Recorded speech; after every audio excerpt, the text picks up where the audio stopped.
Hi friends எல்லாருக்கும் வணக்கம். சின்ன மருமகள் சீரியல்ல நாளைக்கு எபிசோட்ல என்ன நடக்க போகுது அப்படின்னாங்க இந்த வீடியோல பார்க்க போறோம். தமிழ்ச்செல்வி வந்துட்டு இல்லவே இல்ல, நான் ஃபோன் பண்ணவே இல்ல அப்படின்னு சொல்றாங்க இல்லையா? அத பத்தி அவங்க அப்பா வந்து வீட்ல பேசிட்டு இருக்காரு. தமிழ் வந்து இப்படி பொய் சொல்லிருச்சு அப்படின்னு சொல்றாங்க. அப்ப அவங்க அம்மா வந்துட்டு என் புள்ள பொய் சொல்ல மாட்டா அப்படின்னு சொல்றாங்க. இப்ப தனமும் வந்துட்டு ஆமாமா, ஆனா அக்கா அப்படி சொல்லுச்சு என்னன்னு தெரியல அப்படின்னு சொல்லும்போது, தமிழ்ச்செல்வியோட அப்பா வந்துட்டு இல்ல அவங்களுக்கு பயந்துட்டு ஏதோ அவ அப்படி சொல்லியிருப்பா அப்படின்னு சொல்றாங்க. அதுக்கப்புறமா இங்க ராஜாங்கம் வீட்ல தாமஸ் வந்து சத்தம் போடுறாரு. ஏன்னா வந்துட்டு கட்சியில பதவியிலேருந்து தூக்கிட்டாங்க. நான் வந்து ஒரு சீட்டு கேட்கலான்னு நெனச்சேன். எத்தன வருஷமா நான் இந்த இதுல இருக்கேன், இந்த கட்சியில இருக்கேன். என்னோட இதே அரசியல் வாழ்க்கையே இப்படி ஆயிருச்சே அப்படின்னு சொல்றாங்க.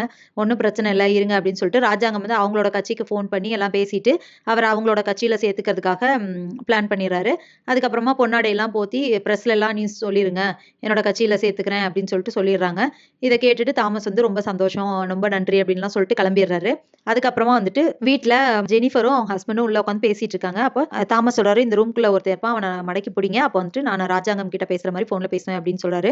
ஆனா அதுக்கு முன்னாடியே ராஜாங்கத்துக்கு ஃபோன் பண்ணி, "நான் உங்கள தனியா மீட் பண்ணி பேசணும்" அப்படின்னு சொல்றாங்க. இப்ப ராஜாங்கமும் சரி நான் வரேன் அப்படின்னு சொல்லிட்டு கிளம்புறாரு. ஆனா மோகனா வந்துட்டு இந்த நேரத்துலயா அப்படின்னு கேட்கறாங்க. "இல்ல, இல்ல நம்மளால அவங்களுக்கு இழப்பு தானே. அதனால நான் போயிட்டு பார்த்துட்டு பேசிட்டு வரேன்" அப்படின்னு சொல்லிட்டு கிளம்புறாரு. இங்க வந்துட்டு ஜெனிஃபரோட ஹஸ்பண்ட புடிச்சிடுறாங்க இல்லையா? அப்ப புடிச்சிட்டு போயிட்டு இருக்கும்போது கரெக்ட்டா தாமஸ் வந்துட்டு ஃபோன்ல சொல்லுங்க ராஜாங்கம். நீங்க அனுப்புன ஆள் வந்து புடிச்சுட்டாங்க" அப்படிங்கிற மாரி, அதாவது இது எல்லாத்துக்கும் காரணம் ராஜாங்கம் தான் அப்படிங்கிற மாரிலாம் ஃபோன்ல பேசுறாரு. அதுக்கப்புறமா வந்துட்டு ஜெனியோட அம்மா சொல்றாங்க, இவங்க 2 பேரும் சேர்ந்து, அதாவது ராஜாங்கமும் தாமஸும் சேர்ந்து அவன சக்திய கொல்ல போறாங்க பாரு அப்படின்னு சொல்லிட்டு சொல்றாங்க. இத கேட்டு ஷாக் ஆன ஜெனிஃபர் வந்துட்டு ஃபோன் பண்றாங்க. தமிழ்ச்செல்விக்கு ஃபோன் பண்ணி இந்த விஷயத்த சொல்லலாம் அப்படின்னு சொல்லிட்டு, உங்க மாமாவும், எங்க அப்பாவும் அப்படின்னு சொல்றாங்க. அதுக்குள்ள வந்து ஜெனிஃபரோட அம்மா வந்து ஃபோன புடுங்கிர்றாங்க. புடுங்கி ஃபோன கீழ போட்டு உடைச்சர்றாங்க. இந்த விஷயத்த தமிழ்ச்செல்வி வந்துட்டு என்னமோ டென்ஷனா பேசுறாளே அப்படின்னு சொல்லிட்டு சேது கிட்ட சொல்ல வராங்க. ஏங்க ஜெனி ஃபோன் பண்ணா அப்படின்னு சொல்லும்போதே சேதுக்கு கோவம் வந்துருது. தயவு செஞ்சு அவங்க பிரச்சனையில தலையிடாதன்னு சொல்லி திருப்பியும் நீ இது பண்ணிட்டு இருக்க. விட்டுரு அந்த விஷயத்துல தலையிடாத அப்படின்னு சொல்லிர்றாரு.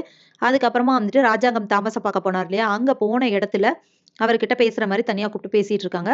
அப்போ அந்த சக்திய வந்து கொன்னுடுறாங்க. இது எல்லாத்துக்குமே காரணம் இந்த எதிர்க்கட்சியில இருக்கிற இந்த அமைச்சர் தான். அவர் கொன்னுட்டு, இவங்க வந்துட்டு "சரி நீங்க பேசிட்டீங்க கிளம்புங்க" அப்படிங்கிற மாரி சொல்லி அனுப்பிச்சு விட்டுறாரு தாமஸு. ராஜாங்கமும் பேசாம வந்துர்றாரு. அடுத்த நாள் காலையில வந்துட்டு இப்படி சக்தி இறந்துட்டாரு அப்படிங்கிற நியூஸ் வருது. எல்லாருமே போய் பார்க்குறாங்க. எப்படி இறந்தாங்க? என்ன ஏது? அப்படின்னு சொல்லி பார்த்துட்டு இருக்கும்போது, ஜெனிஃபர் வந்துட்டு அழுகுறாங்க. ராஜாங்கமும் எங்க அப்பாவும் தான் காரணம். இவங்க 2 பேரும் சேர்ந்து தான் இவன கொன்னுட்டாங்களே அப்படின்னு சொல்லிட்டு அவங்க அழுகுறாங்க. இத கேட்டு எல்லாருமே ஷாக் ஆகுறாங்க. அது மட்டும் இல்லாம ராஜாங்கம் நைட்டு வெளிய வந்துட்டு வந்த விஷயம் வீட்ல இருக்கிறவங்களுக்கு தெரியும். ஸோ என்ன நடக்குது அப்படின்னு தெரியாம எல்லாருமே முழிக்கிறாங்க. இதுக்கப்புறம் என்ன நடக்க போகுது அப்படிங்கிறத இனி வர்ற வீடியோல ஒன்னொன்னா பார்க்கலாம் ஃப்ரெண்ட்ஸ். அதுவரைக்கும் வெயிட் பண்ணுங்க. நன்றி. வணக்கம்.